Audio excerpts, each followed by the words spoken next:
The greatest story ever told.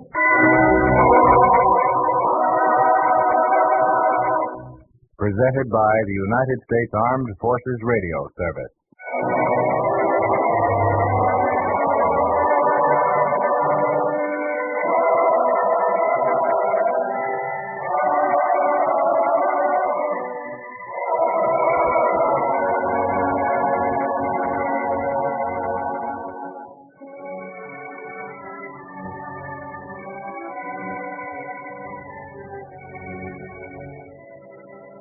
Tonight we present The Unbelieving, a drama based on a teaching from the greatest life ever lived.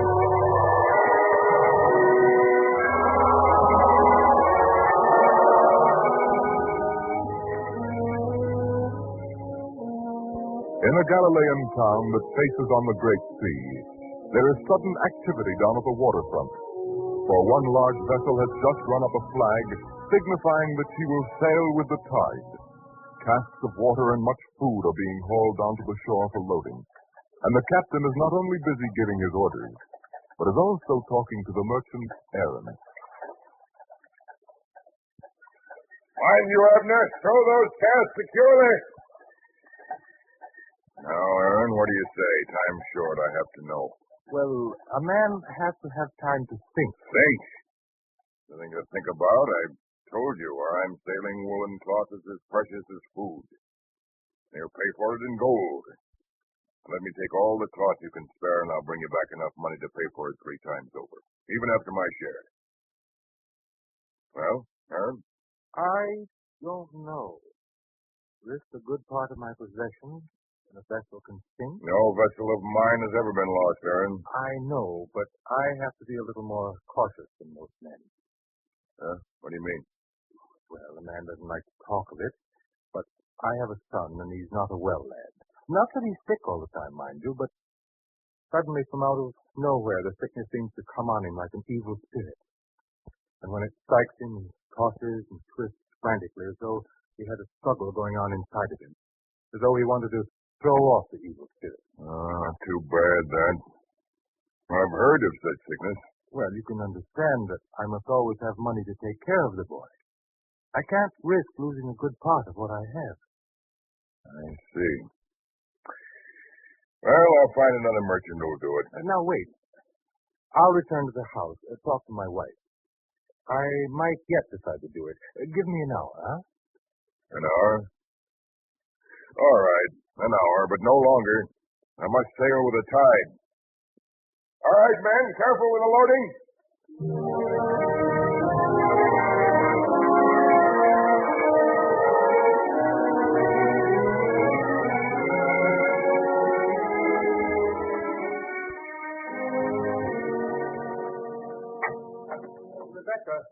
Rebecca. Yes, Aaron, what is it?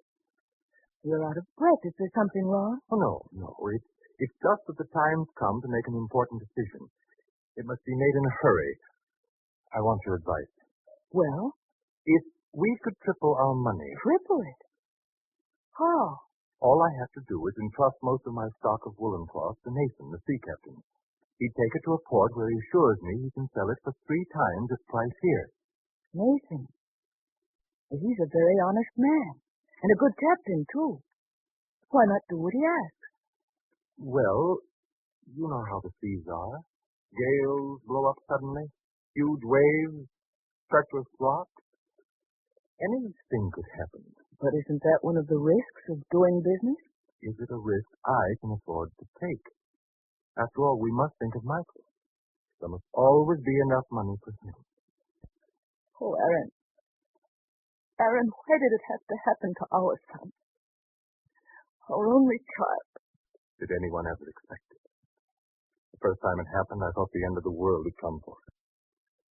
Never since then, it's been uppermost in my mind. That's why now I have to consider how this could affect him. Still, you have to believe in something. You have to believe that things will work out right. Believe? You're reproaching me again, Rebecca. Oh, no, Aaron. I'm trying to help you. You know me better than anyone does, my dear. that I'm a man who believes only what he knows. A fact is a fact, and there's nothing more.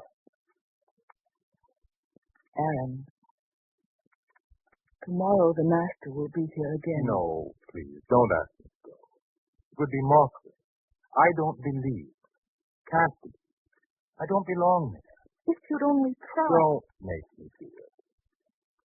Not if you won't feel right. But now, what are you going to tell Nathan? I think I know what I should tell him. You'll do it? No. But why? The facts. We must bear them in mind. The ship can sink. The cloth can be lost. Those are fears, not facts. But they can happen. They can be facts. All right, dear. Any decision you make will be good enough for me. Then I'll tell him. Oh, but before I go, is the boy here? Yes. Good. I want to see him. To make sure he's still in good health. I'll call him for you. Michael, your father wants to see you a moment. Yes, Father? You want me? Yes, son. How do you feel today? Why, fine, Father. Very well. Why? Why? Must the father explain because he cares about his son? Must he, lad? Come here. Yes, Father. Now then, hold out your hand. There. Copper coin for you, Michael. And you're to spend it on something frivolous. Something that's no good at all, but something you'd like to have. Promise? Yes. But why? Just because you're a fine lad. Strong. Healthy. That's why. And now I have to go down to the waterfront. Business, you know. Thank you very much, Father.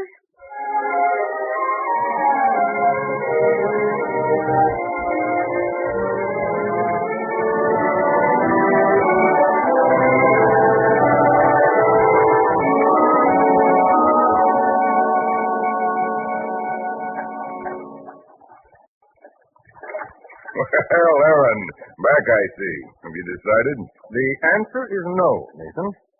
No?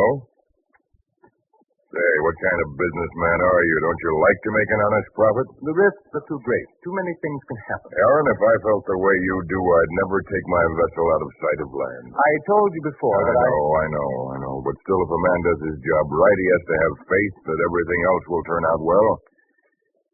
If a man doesn't believe in that, he just doesn't believe in anything. And if a man can't believe in anything? You know, I feel sorry for you, Aaron. Yes, very sorry. But I'll find another merchant who will take the risk with me. Wait, No. No, you'd better find another merchant. I will. Samuel, perhaps, is a smart man. He'll know a good thing when he sees it.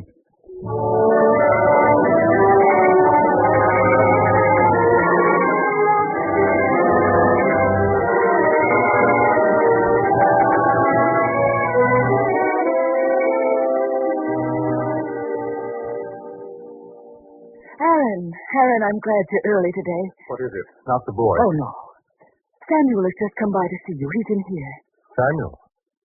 Oh. Please, dear, at least be polite about it. Of course. Well, Samuel, good to see you. I must congratulate you on your good luck. The best transaction I ever made. You know, Nathan said 3 times the price. Actually, it was more than that. So I understand. Suppose you think I'm a fool for passing by the opportunity? Not at all. No one of us makes the right decision every time, but I thought you might be interested in something new. You see, that one transaction has convinced me there's a great opportunity, so I decided to put in my money, with several others, of course. We'll assemble a fleet of ships, say 4, to begin with. We'll carry on trade with our own ships and our own goods, and Nathan will run it all for us. How does that sound to you? I wish you the best of luck, Samuel. Wait, you don't understand. We'd like to have you in with us. You want me to join with you? Of course. You'll do it, won't you? I'm not a man to rush into things, Samuel. I'll have to think it over. Of course. Tomorrow, then? Well, we'll see. Yes. Let us know when you decide, Aaron. Goodbye. Well, Aaron, it sounds fine, doesn't it? I don't know. One man among many. Don't you see what that means? I won't really have control over my own money. But if you can all make more money together than you can singly, isn't it worth it? But to let others decide what to do with my money, I don't have faith in it. Oh, I see. Understand, I don't say they're dishonest. But men are a little more lax with money that's not their own. You mean you're not going to do it? I mean, I won't jump at it. I'll think about it.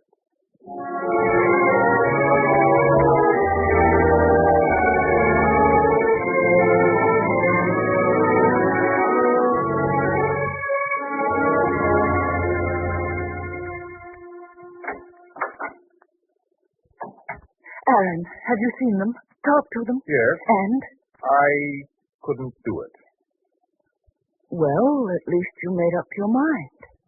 You won't be worrying about it as you have the last 2 days. Rebecca, you don't know. You just don't know. You think it's over when I make my decision. No. I think about it and think about it. It keeps going through my mind at night when all others rest. Not all others rest. You mean you know? Of course. You can't worry alone, Aaron. Not as long as I'm your wife. I see. Yes, dear. I know what it means not to have faith in anyone or anything.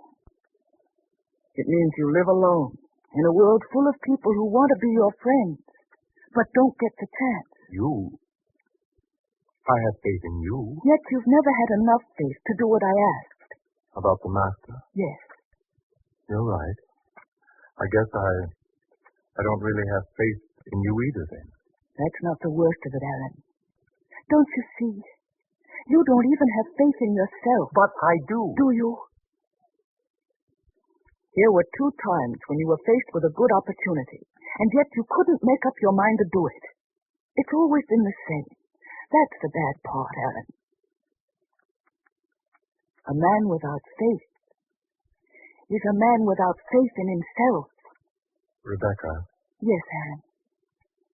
Do you hate me? No, Aaron. But I do pity you.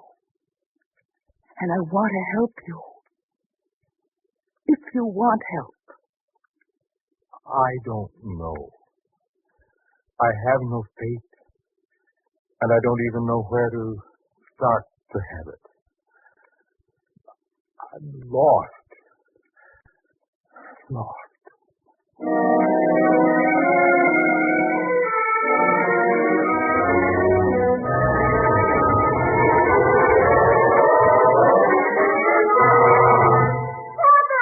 Michael? Aaron, did you hear anything? What? Did I He hear? called out. We must go to him. Michael!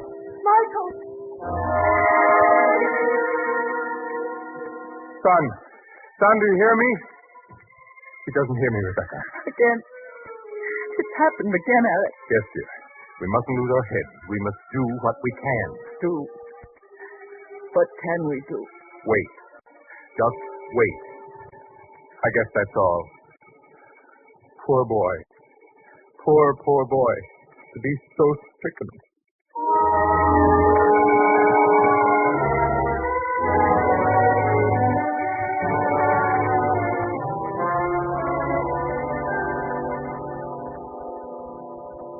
Son, this evil thing will pass. It has to pass. The way he struggled. It was never quite so bad as this before. If only we could talk to him, give him courage, let him know that we're standing here beside him in this moment. We can say nothing, do nothing, just wait and watch. And pray. I wish you would, Rebecca. And you? I'm lost for time like this. It's the price of not believing. You pray, my dear, for both of us.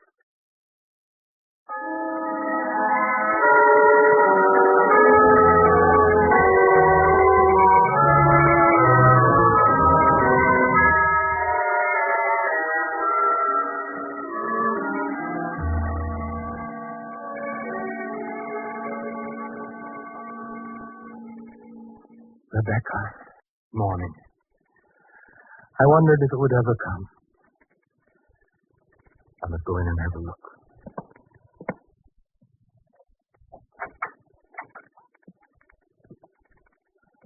Oh, son. Son, I could never say this to you if you were listening. Never. Maybe you wonder. Maybe it goes through your young mind sometimes, and I can't tell. You'd have a right to ask. You'd have a right to say, Father, can't you do something for me? Can no one lift this curse from me? Yes, you could ask that. And what could I say? Only that I've done all I can. But there doesn't seem to be anything that can help. Aaron. But Aaron, you heard. Yes. I'm sorry. Haven't I thought the same many times? I guess there are some things a man should never say. He should never say he's done all he can. Haven't I? No, dear. So many physicians, they've all said the same, done the same. Say they're sorry, shake their heads. I wasn't suggesting that you take him to another physician. Oh. I know what you mean now. Yes. The master. You want me to take him? A man who doesn't believe. You could, if you wanted. No. You don't really understand what goes on inside me. Are there times... Mother? Michael. You're here. And you too, Father. Yes, Michael. We're here. Only waiting for you to wake up, son. See? Look out there. It's morning. You've just awakened. It was a bad night, Father. You must have dreamed it. It came so suddenly. I was frightened. I wanted you and Mother, but you weren't here. We were here, son. We'll always be here. And now your mother and I must get you something to eat. You must be hungry. Yes, dear. We'll bring you something.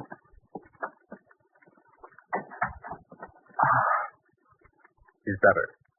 Only for the moment. You know how it's been before. Yes, I know. Then won't you do what I ask? I wanted to. But there's nothing within me that responds. All things I know, I must know through seeing, feeling, experiencing. Only after that can I believe. I'm only asking for our son's sake. You could take him. No, Aaron. You're the one who must do it. Try.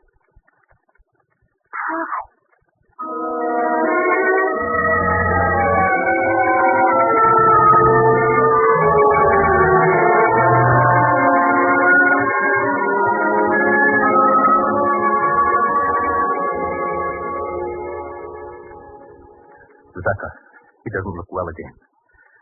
There's that look in his eyes. I'm afraid it's coming on again. I know.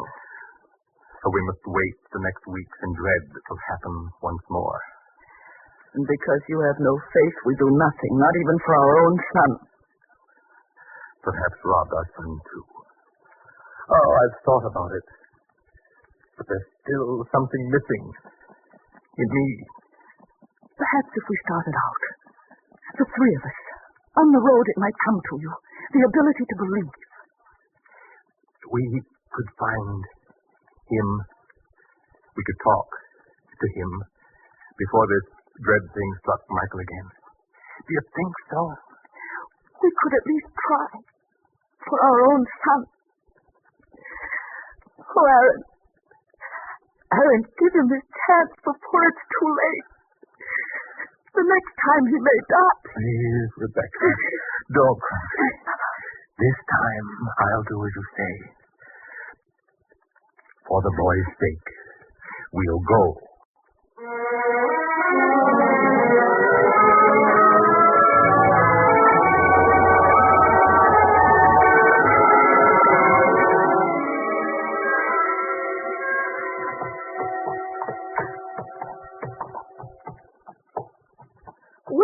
been this far from home before.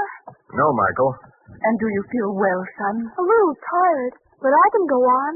We are going on, aren't we? Another day, possibly two. Then we shall be there. Capernaum. Mother. Michael. Michael, what is it? I don't know. It seemed like the blackness was coming again. Mother. And... I have him in my arms. There. We must set him down to rest a while.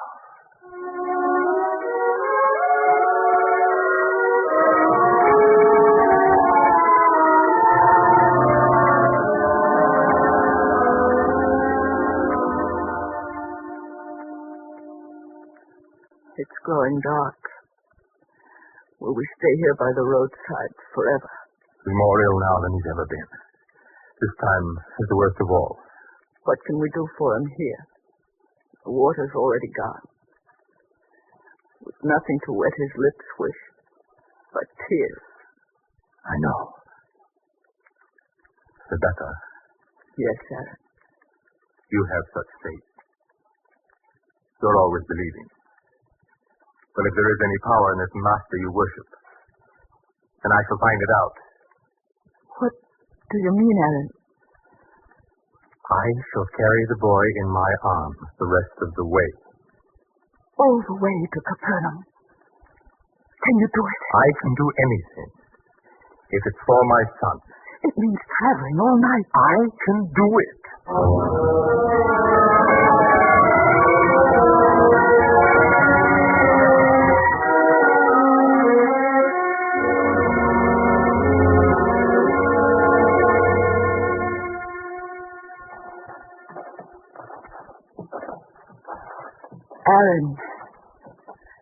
Aaron, you should rest a while. Capernaum. That's the place I'll rest. But you've been walking all night. And I shall keep on. How is he now? The same. His body still struggles. At times I think he's ready to cry out. But he never does. Does he burn? Where his head rests against my chest. Feels very warm. Then we should stop to bathe his head. With what? No. We'll keep going till we see the city wall of Capernaum. Come, hurry.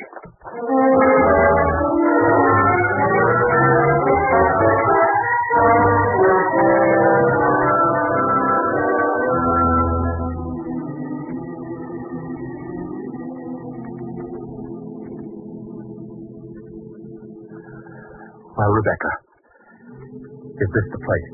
Yes, Aaron. All these people have come here to see him. Then point out the master to me. I shall lay my son at his feet.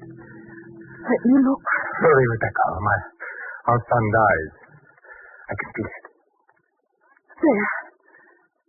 Do you see him? The one who stands surrounded by all the others? Yes, Aaron. Then I shall go to him. But you must speak for me, Rebecca. No, Aaron. It must be you. What shall I say to him? Master, I don't believe in you. And because I don't believe, I want you to heal my son who dies. No. You speak for me, Rebecca. Aaron, you've always said you wanted to believe and weren't able. Well, this is your chance.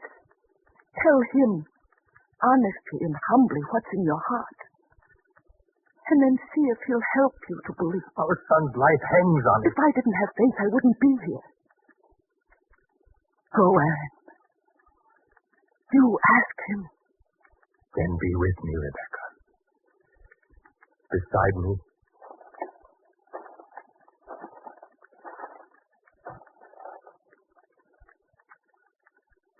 Master. Master, I have brought you my son, who is stricken by a strange evil. I lay him here before you. Look for yourself at his tortured body, at the way he struggles. Help him, please, Master. Cure him that he shall be free forever of this cursed illness.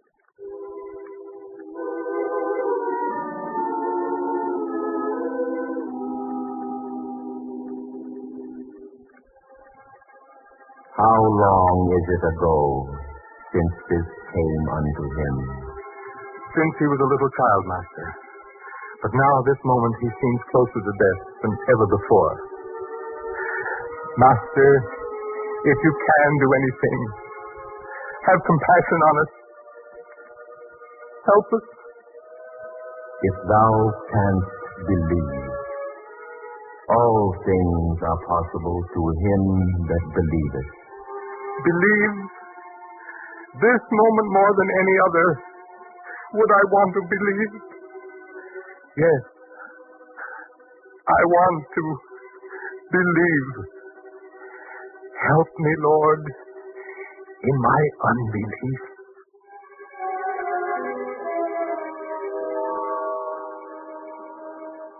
Thou spirit, I charge thee, come out of him, and enter no more into him. Master, his body moves suddenly and violently. Now he's calm, as though he's dead.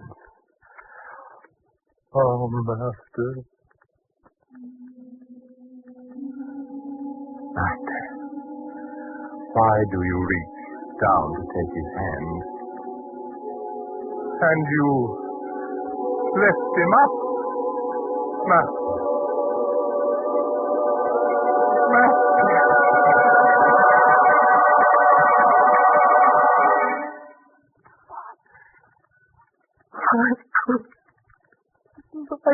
My son. Yes, Father.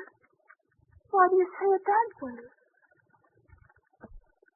Rebecca, look, our son, well, alive.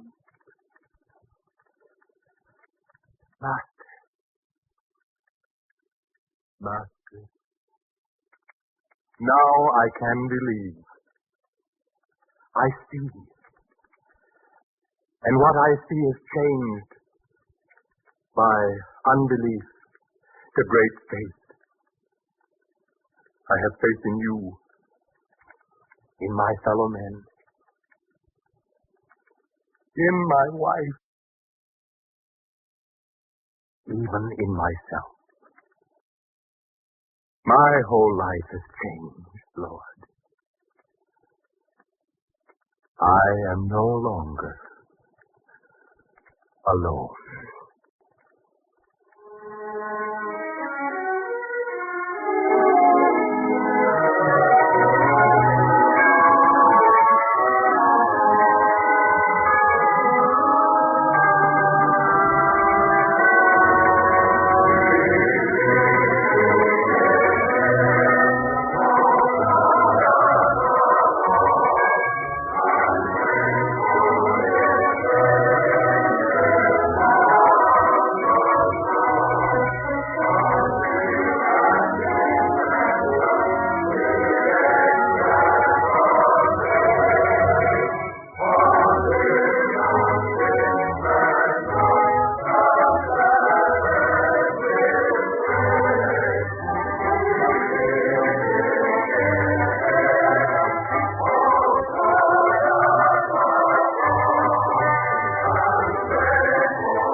You have been listening to The Unbelieving, another episode in the greatest story ever told, from the greatest life ever lived.